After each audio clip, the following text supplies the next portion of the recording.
Me too. All right. This is the best option for me. I know because I've tried other options. Right. Yeah. Every time I try something else, it just feels wrong. No soul mantra. God, I love the no soul mantra. The no soul mantra always feels so good to talk about. Really? Yeah, I should just talk about. This is what I'm doing right now. It's much more enjoyable to me than watching TV. I was thinking like, let me just watch a movie. That's what people who have shitty jobs do. People who have shitty jobs, they just want to soothe themselves with some shitty movie, and I hate that. I feel like that's just such a horrible life. I don't want to watch some garbage. I don't want to watch. Did you see the new superhero movie? Do you want to watch Fast and the Furious 20? No. You fuck all that shit. It's all the fucking same. All those movies are just the same fucking garbage. Glitz and glam bullshit. I don't want. I'd rather do this shit. Let me just make up my own bullshit. I feel much better. I want my brain to be active than passively absorbing some shitty bullshit. Yeah. Okay. So what do I want to talk about? The no soul mantra. Let's just rant about it. The more elaborately that I explain the no soul mantra, the better I feel. Why? It just feels like such a cleansing, wonderful thing. Where at the end, when I start explaining this mantra, I feel like, oh yeah, all my troubles go away. It's really like, it's like a divine thing to meditate on. It just cleanses my brain. Really? Well, maybe it's the devil. Whatever. It's either divine or demonic. But I like it. All I know is that at the end of it, I feel like everything's just right as rain. Like all right, there's all this like darkness in my head right now. I'm gonna say this mantra, and I just like after like a half hour, I'm gonna feel like, oh my god, I feel like blissful, and just rejuvenated. There is something divine about it. It's an idea that they try to relay to people in churches and stuff because it's kind of it's at the heart of a lot of religious ideas. What is that idea?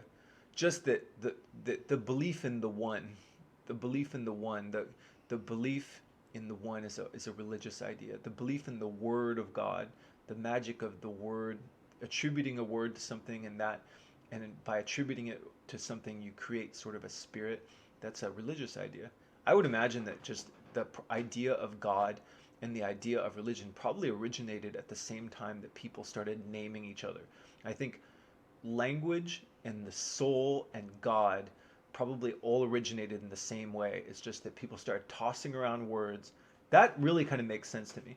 Like the idea that like a long time ago, I think there was just shit happening. There was just shit happening.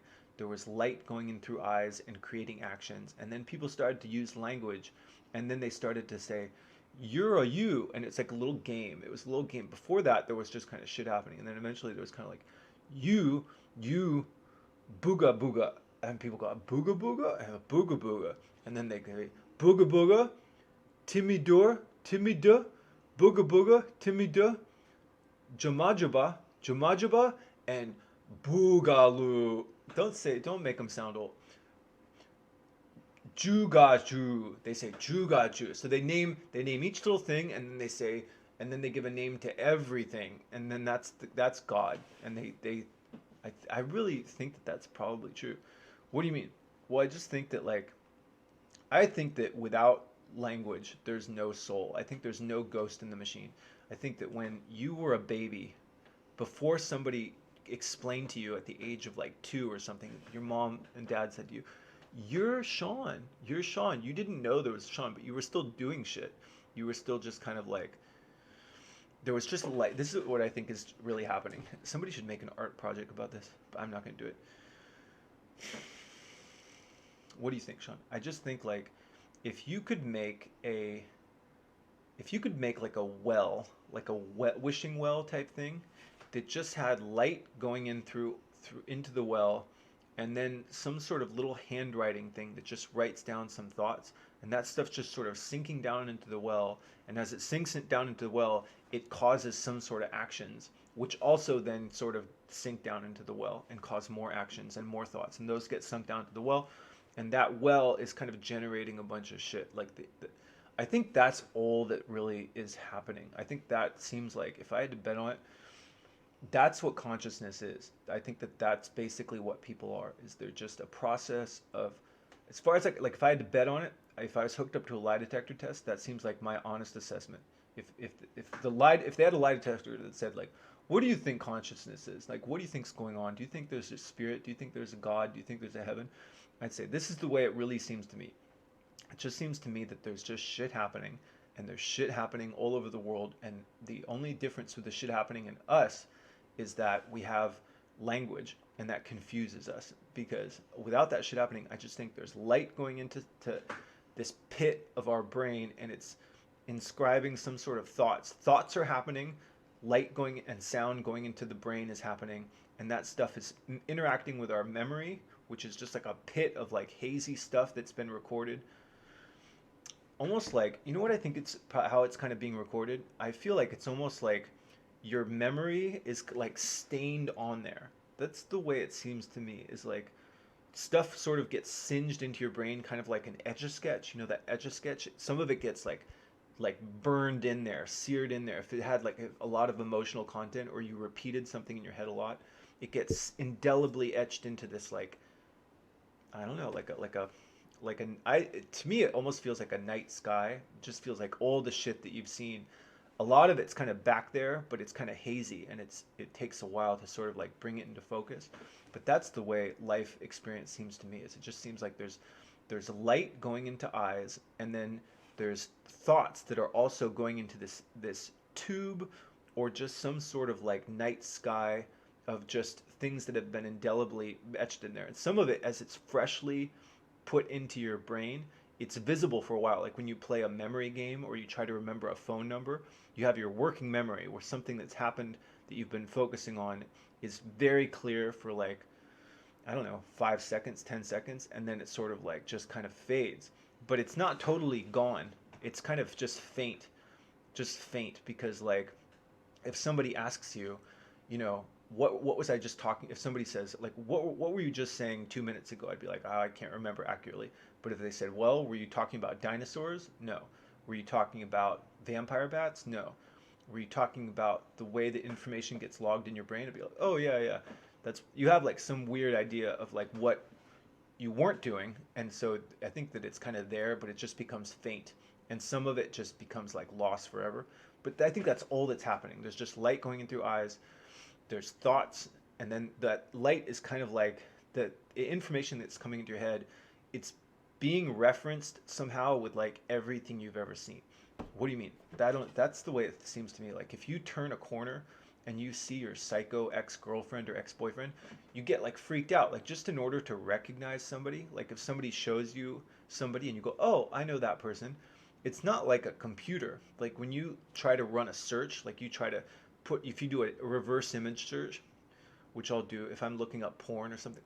You know what's really fun thing to do? Let's just talk about porn for a second. But what's a fun thing to do is to run a reverse image search. Like if you see like a super hot chick that you want to jerk off to, but you need more pictures of her naked to have like a really good orgasm, you can run a reverse image search, and then it'll just find like, oh my god, there's thousands of super hot pictures of this super hot chick with no clothes on. It's great. Reverse image search. But anyway, even if you run a reverse image search, it takes a while. The computer has to like search through the archives. It goes, hold on a second, let's search through the archives, and then it'll pull up a bunch of results. But the human brain doesn't seem to work like that. The human brain seems to be that you recognize something pretty instantly. Like sometimes it might take a while, but usually it's like, oh, like I know that, and something, or you say, hey, there's Sally, or something like that. So what that means is that like whatever is coming into your eye, it must just be kind of confronting everything you've ever seen, right? That seems to make sense to me. Like, how would you recognize it instantly? So it just seems like that's probably what's happening. I don't understand how it totally works, but I would just imagine that there's some sort of like some imprint of like everything you've ever seen to varying levels of clarity. That's kind of like a night sky, and there's light and sensory information coming into that, mixing with like your thoughts, and those are kind of getting logged more and more, like, and they're just fainter and fainter as they get into the background, kind of like a night sky. That seems to be what's happening. Like it's just kind of like, and I think that people just start walking and squawking. But a lot of those actions that you're doing, they're not even you. I just think there's no you. I think the idea that there's a you that's doing stuff is just based on words. I think that without that, there's just shit happening. I think if you could make a machine that took in light in the same way, sensory information, and it had some thoughts that got generated by some of it by that sensory information and some of it just by previous thoughts. And then it did some actions, the combination of the sensory information and just thoughts produced some action like I'm doing right now. Then and it's some of those actions were, hey, I'm Billy the machine, then that's alive, that's alive. And there would still be this process, that process of light and sensory information would still be happening. And some of those thoughts that the machine would be having would be like, hey, how come I'm alive? How come I'm stuck in this meat vehicle? How come I'm just this vessel doing this thing? That's just something that's happening. And you'd have to tell that machine, you think there's a process of that happening that's happening inside that head, and that head always thinks, here I am, I've always been right here, that's weird, how come I'm stuck in this body and not in somebody else's body? There's no you. That's just something that's happening, but it's happening times 7 billion people out else in the world. You just can't see that timeline that's happening in all those other people, but that shit is also happening. And sometimes those other happenings also have a thought of, huh, I guess I'm me. That's weird. I've always been here, because they all the thoughts that are happening only have access to the information in that particular pit of their brain. And so they always think that everyone thinks they've always been there. And that experience is happening in like 7 billion other forms as I speak, not to mention like billions and billions of animals. And that's just what happens. There's just light coming in through eyes, and there's shit happening. And I think that that's basically it. And it's not particularly, I mean, it's special in the sense that it's more elaborate than just light going into like a pool of water. Like there's light going into the ocean too, and it causes reactions and things to happen in the water too. But people, when it happens in the form of a human, people think that it's like this magical thing. But I think the idea of it being an entity comes from words. I think that people, they name people and they say that, I think what a word does is it says that this is you, and this is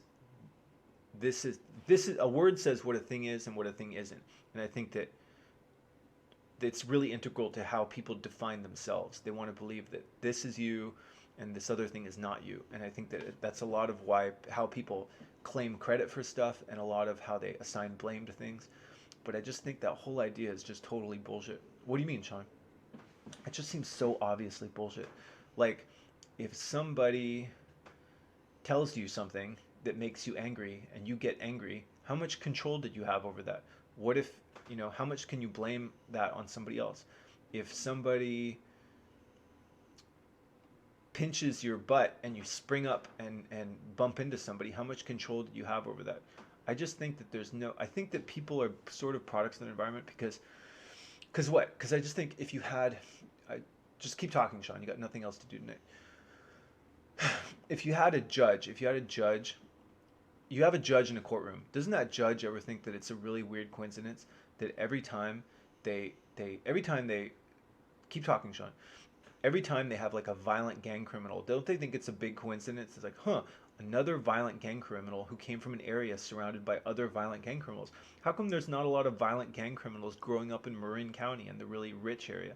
Huh, that's weird. If people are these independent agents that are responsible for their own actions, how come they seem to be so similar to the people around them? Because people are products of their environment usually. What about, like, doesn't anybody think that it's a big coincidence that in 1945 Germany there just happened to be like a ton of bad guys who all deserve to be killed? They're bad because they did those Nazi bastards. They deserve to be killed. Huh. If they look on a map, it's like, dude, we just got a big concentration of bad guys who were all full of free will and chose to do their own actions. And then there was just a big concentration of good guys who deserved to shoot all the bad guys. Doesn't that seem like if people are just these independent agents who are responsible for their own actions, why are they so similar to the people around them? Because people are products of their environment. If you were in the same situation, you would do the same thing. Because I just think there is no you. Keep going, Sean. Yeah, like you have oxygen in your lungs, right? Yeah, what about the oxygen in your lungs? You'll never find a human that exists without oxygen in their lungs. The oxygen is being absorbed into your bloodstream and turned into your red blood cells. So when is that oxygen officially part of you? And how come that oxygen, if it's so integral to a human and you can't find any human that's separate from that oxygen, how come that oxygen isn't part of the human? It's only because of the word. The word says that those things are not connected. But I say that without the word, there's no separation between you and the oxygen, any more than there's separation between the fluid in your body that comes in and out of your body. Really? Yeah. I just think that it's just, when is a hair follicle officially separate from you? Nobody has an answer. Like if somebody says like, why is this shirt not part of me? Why is the shirt like a different thing? It's just the hair on your head. If your hair separates from your head, when is it officially part of you? I just think there's no division around those things. There's just what people attribute to a book. They're all different. You could take something off of a person. There was a Star Trek episode where they did that. They had this guy who they just kept removing parts of his body and replacing it with a machine, and they just asked like, the doctor sort of slowly broke it to the guy and said, look, there's just a point at which if you replace enough parts of that person with robot parts, eventually they're just not them anymore. Because it's just like, there is no you. Where do you define that you? It's just in somebody's head. But the person changes. And so people change over time. If somebody said like words don't change. I think words provide some sort of like anchor to a world that's constantly changing, because it is kind of maddening. It's kind of maddening the way that the world works as just sort of this conveyor belt where whatever you're doing or whatever, once you got it, you're like, oh, I worked really hard, I got it, and then it's fucking gone. And then, oh, just I'm gonna get it perfect. Oh, what a perfect day, gone. Like that process of like, I got it, oh, now it's gone. Oh, everything was so beautiful and now it's gone. That would be kind of a maddening thing if it weren't the case that even that thought of the nature of reality working in that way wasn't also transient. That thought is going to leave your head. And so it's kind of a mixed blessing. But it's kind of horrible if you think about it. It's just kind of maddening. The shit just fucking keeps changing. And so words, you couldn't really, it seems like it would be really hard to live in that way, to live in a way where you sort of acknowledge the transient nature of people, just the idea that they change over time. And so you want to have it seems like people want to have some sort of bearing. They want to anchor something, and I think they do it with words. And so when I look at my dog, I go, oh, Charlie, that's the Charlie I know and love. And actually, ironically, it seems like people value, even if that soul is imagined, it seems like we value that imagined thing more than we value the tangible shit. Like people are like, we don't care if it's imagined anymore. Don't tell us that there's no soul, you nihilist asshole. We love our kids and we love our friends, and we don't care if they're fucking real or not. We're gonna believe. We believe that they're real.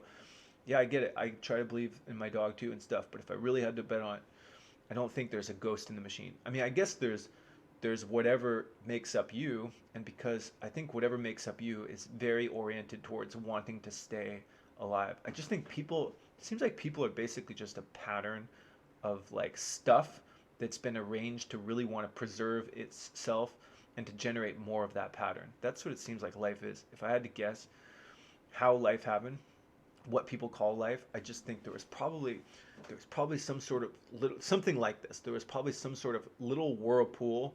There was like a little whirlpool of sand, or some like little pattern of sand that just worked in such a way where it generated more of a similar pattern of sand.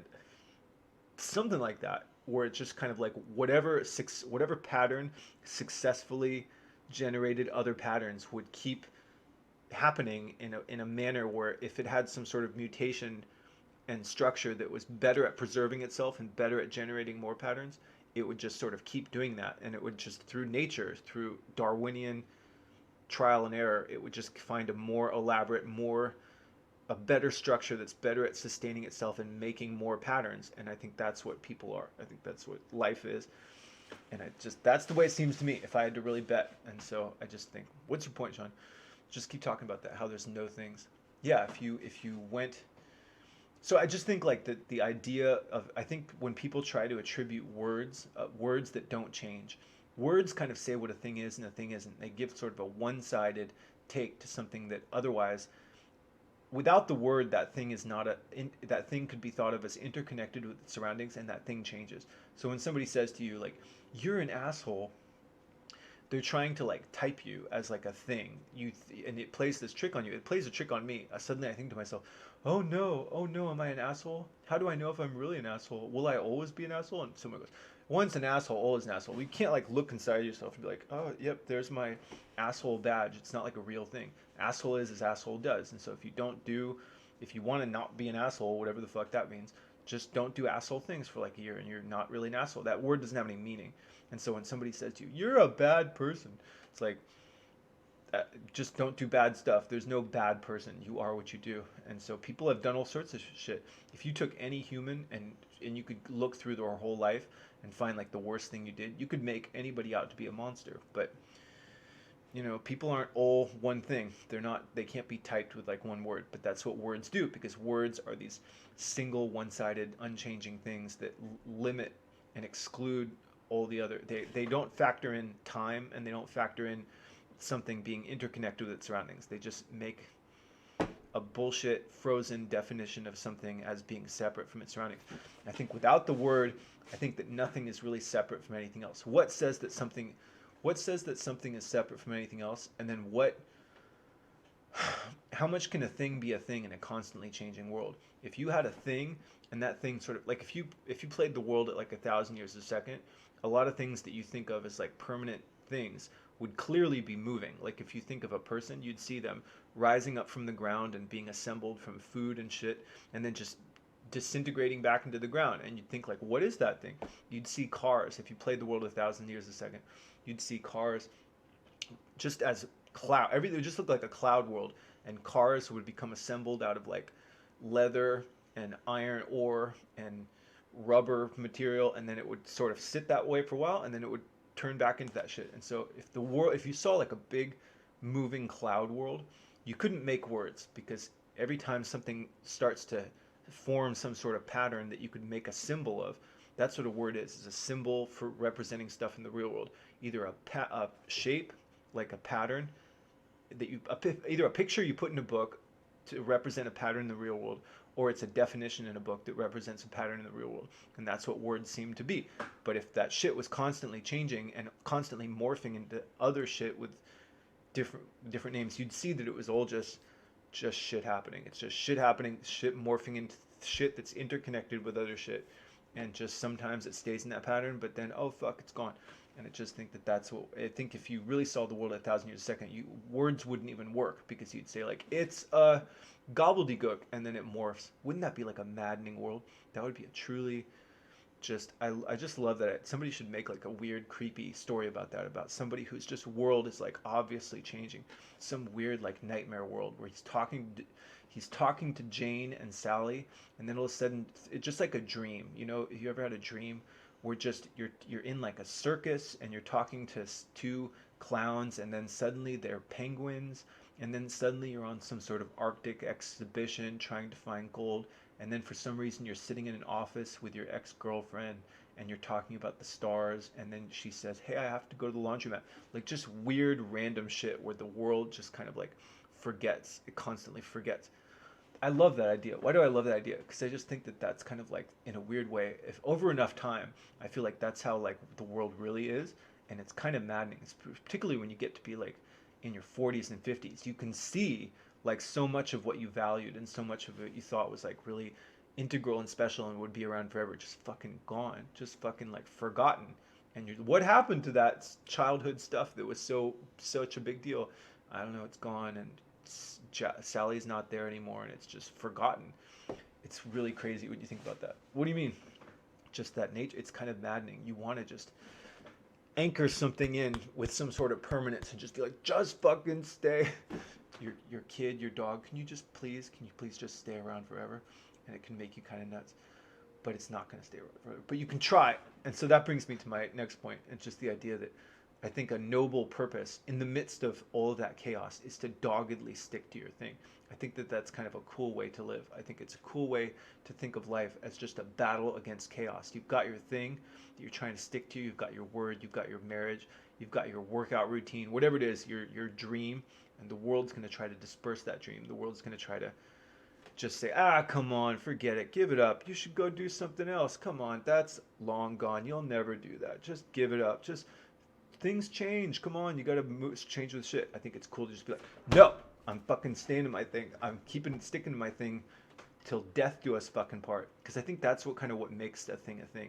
And that is kind of what, there's something divine about that. There's something divine about making a thing real by staying true to something. That's what true. There's another definition of staying true, which means just preserving the shape of something. I think that's it's cool to just think like the world's going to try to morph that thing. It's going to distort that thing. People go, ah, come on, you're going to get out of shape, and you got to stay true to your thing. You got to try to dust it off and just make it how you intend it and stay true to your word and stay true to your thing. But you can't be multiple things. You're going to have a temptation to want to try to be like, but I want to be everything. I want to be like, I want to do this other thing. And it's like, I think there are great rewards and something divinely beautiful to just staying true to your one thing throughout your whole fucking life. But it's hard. Try to stick to anything, even if it's your favorite thing. If your favorite thing in the world that you just think you could do forever, whatever it is. I'd love to sit, if somebody just says, man, what's your favorite thing in the world to do?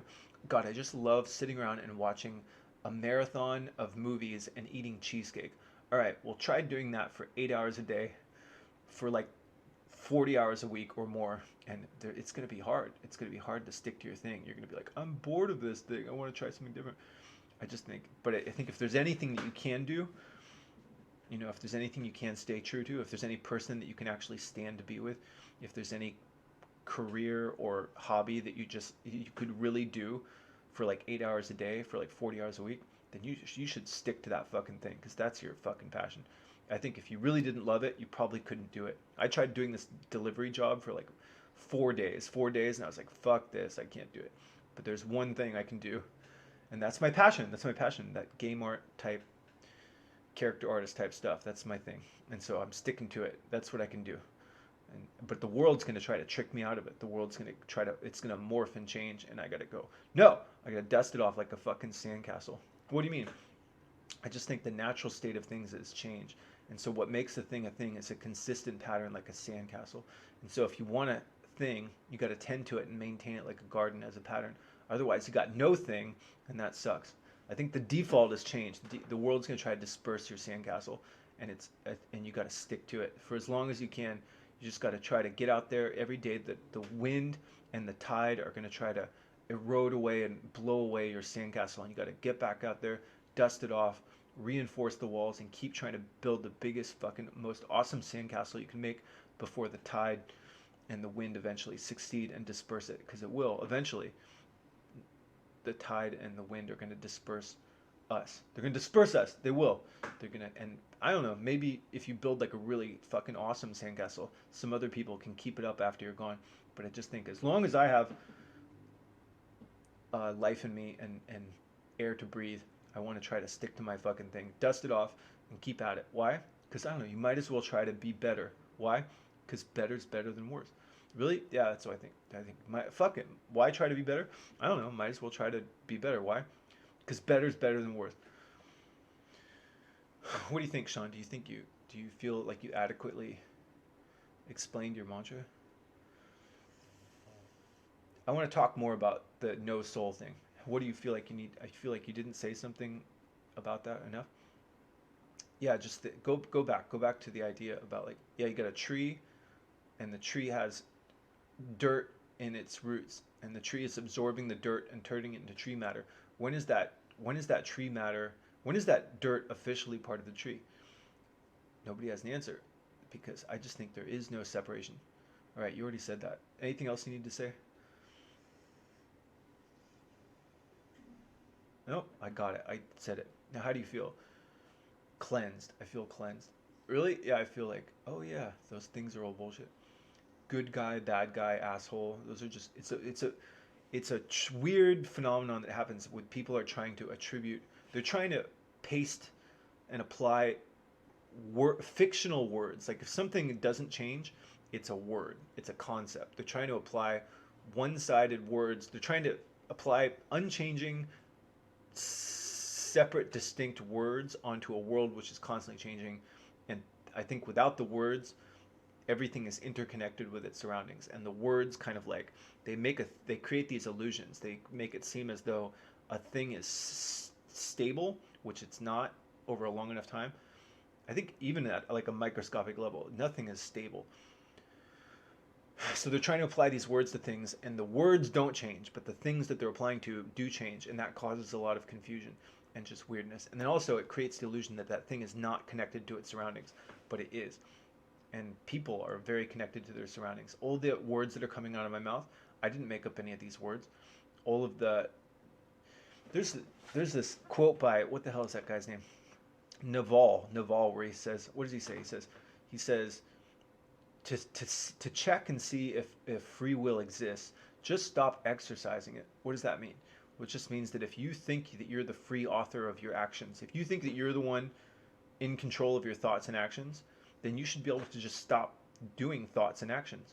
Just try to stop. You just try to stop exercising free will, which means like if you're choosing to do actions and thoughts, then just stop doing actions and thoughts.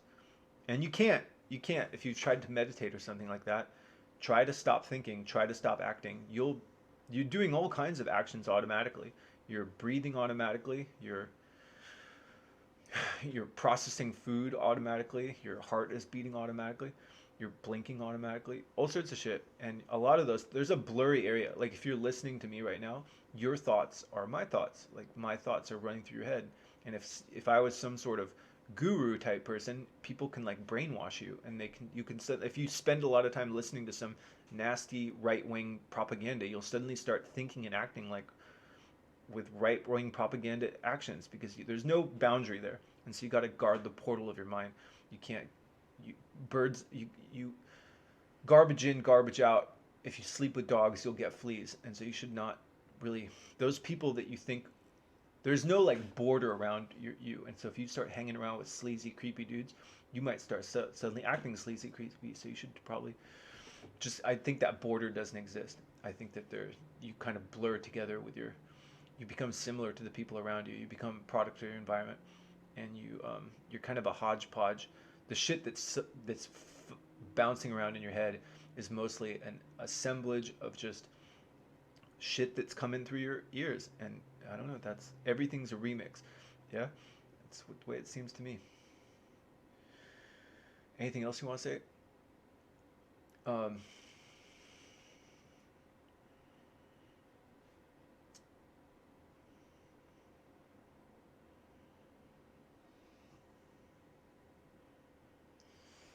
Come on, Sean, do you feel like anything else? No soul, no you, no me. But you're gonna act like there is. Yeah, like even though I have to say this mantra like once a week, because the world's gonna mystify me pretty soon. My dad's gonna say, "Hey, Sean, why don't you do this?" And I'm gonna go, "Hey, Dad," and I'm gonna get caught up in that stuff again. But I just think it's bullshit. I just think it's bullshit. I think it's people applying words which don't change. I think people are interconnected with their surroundings without the word. Okay, you said it, Sean. You said it over and over. Anything else you want to say? I just want to keep talking about that. Why? It feels good to say that. Why? Because it seems like the truth. It seems like it makes the world seem so much, the world suddenly makes so much more sense to me. I'm like, "Oh yeah. Now I get it."